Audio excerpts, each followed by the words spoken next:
পৃষ্ঠা নাম্বার 150। অঙ্ক হচ্ছে মিশ্র ভগ্নাংশকে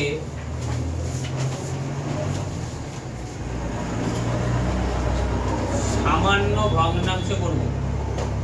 মিশ্র ভগ্নাংশকে সামান্য ভগ্নাংশে পরিণত করব। আবার সামান্য ভগ্নাংশ থেকে সেটা দশমিক ভগ্নাংশে করব।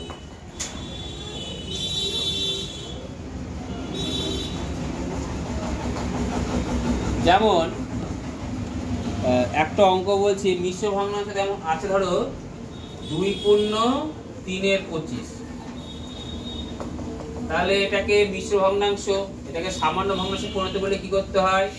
25কে 2 দিয়ে গুণ করতে হয়। কত হয়? 50। তার সঙ্গে 3 কি করতে হয়? যোগ করতে হয়। কত হলো? 53/25। তাহলে এটাকে দশমিক ভগ্নাংশে পরিণত করব। দশমিক ভগ্নাংশে পরিণত করতে গেলে তোমরা জানো যে 25কে যদি 100 দিয়ে ভাগ করতে হয়, দশমিক যায় বাঁ দিকে। ক ঘর বাঁ দিকে যায়? দুটো শূন্য আছে, 2 ঘর বাঁ দিকে যাবে। আর গুণ করলে দশমিক যাবে ডান দিকে। ক ঘর যাবে? 2 ঘর যেহেতু আছে 2 ঘর যাবে। তাহলে এখানে 25 মানে দশমিক কোথায় আছে? এখানে আছে। তাহলে এখান থেকে কটা শূন্য? দুটো। দুটো দশমিক কোথায় গেল? বাঁ দিকে। তার উত্তর কত হলো? কত? 25। বুঝতে পেরেছ? তো এখানে আমার এই 53/25, তার তলায় যদি 25 থাকে, 50 থাকে, 5 থাকে, 10 থাকে, এইগুলো থাকলে পারে আমি সবসময় চেষ্টা করব তলায় 100 আনার বা 10 আনার বা 1000 আনার। তাহলে অঙ্ক করতে আমার সুবিধা হবে। তাহলে তলায় কত কত আনার জন্য বললাম? হয় 10 বা 100 বা 1000 বা 10,000। সবসময় একের পরে শূন্য আনার চেষ্টা করব, মনে থাকবে তো? তাহলে এটা কি করলে তলায় 100 আসতে পারে? 25 তো 10-এর চেয়ে ছোট, একটু বড়। 10-এর চেয়ে 10-এর চেয়ে 25 বড়, তা 10 টাকা যাবে না। তাহলে কি করতে হবে? হয় 100 আনবো। কত আনবো? 100। তাহলে 100 আনতে গেলে কি করতে হবে? ওপর নিচে কত দিয়ে গুণ করলে 100 হবে?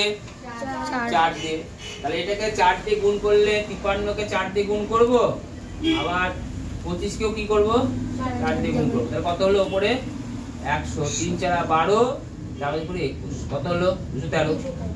3 × 4 = 12, 12 হাত থেকে 1, 4 × 5 = 20 আর 1 = 21।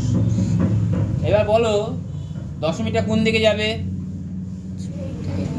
বাঁ দিকে যাবে। ক ঘর যাবে? 2 ঘর। কেন 2 ঘর বললে? নিচে দুটো শূন্য আছে। তাহলে দুটো শূন্য দশমিকটা কোথায় আছে? এখানে আছে। তাহলে বাঁ দিকে গেলে কোথায় হয়? 2 আর 1। তাহলে কত উত্তর হয় বলো? 2.12। এটা অ্যান্সার। তাহলে আমি মিশ্র ভগ্নাংশে কোন ভগ্নাংশে পরিণত করলাম? প্রথমে সামান্য। সামান্য থেকে দশমিক। ধরো অঙ্ক আছে একটা, ধরো আমি দিলাম যে 1/1/5 বা 3/5। তাহলে এটা কি ভগ্নাংশে পরিণত করবো? প্রথমে সামান্য। সামান্য করলে কত হয় বলো? 8/5। এবার কত গুণিতক নিয়ে আসবো? নিচে 5-এ 10 আনবো না 100 আনবো? 10, কারণ 5-এর কাছাকাছি 10 আছে, তাই তো? পূর্ণ সংখ্যায় গুণিতক কত আছে? 10 না 100? 10। আর এটা কাছাকাছি ছিল কত? 25 থেকে 10 আনা সহজ না 100 আনা সহজ? 100। তাই জন্য 100 আনবো। যখনই 10-এর বেশি হয়ে যাবে 100 আনবো। 100-এর বেশি হয়ে গেলে 1000 আনবো। 5-এর বেশি থাকলে 10 আনবো। 2-এর বেশি থাকলে কত নিয়ে আসবো? 10। মনে থাকবে? ধরো অঙ্ক আছে 3-এর 2। তাহলে কত নিয়ে আসবো বলো? 10। তার উপর নিচে কত গুণ করতে হবে?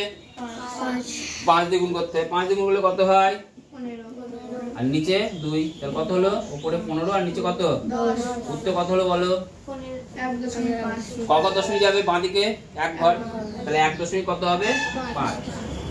তাহলে এটা কত আনবো উপর নিচে বলো? কত গুণ করব? 10 2 2 দিয়ে। তাহলে কত হয় বলো? 8 2 16, 5 2 10। উত্তর কথায় বলো তাহলে 1.6। তাহলে আমি এসে কি ভগ্নাংশ করলাম? মিশ্র থেকে সামান্য, সামান্য থেকে দশমিক, মনে রাখবে। এবারে এই অঙ্কগুলোকে মিশ্র ভগ্নাংশ থেকে সামান্য ভগ্নাংশে করবে, আবার সামান্য ভগ্নাংশ থেকে দশমিক ভগ্নাংশ করবে। 5 পূর্ণ 2 এর 5, 17 পূর্ণ 1/10, 2 পূর্ণ 1/10, 12 পূর্ণ 3/50, 1 পূর্ণ 3/25, তারপরে হচ্ছে 13 পূর্ণ 1/25, 5 পূর্ণ 1/25, 1 পূর্ণ 1/5, 10 পূর্ণ 1/25, 1 পূর্ণ 1/4 আর 12 পূর্ণ 1/5। এগুলোকে মিশ্র ভগ্নাংশগুলোকে কি করবা? সামান্য ভগ্নাংশ থেকে দশমিক ভগ্নাংশ করবা। ঠিক আছে?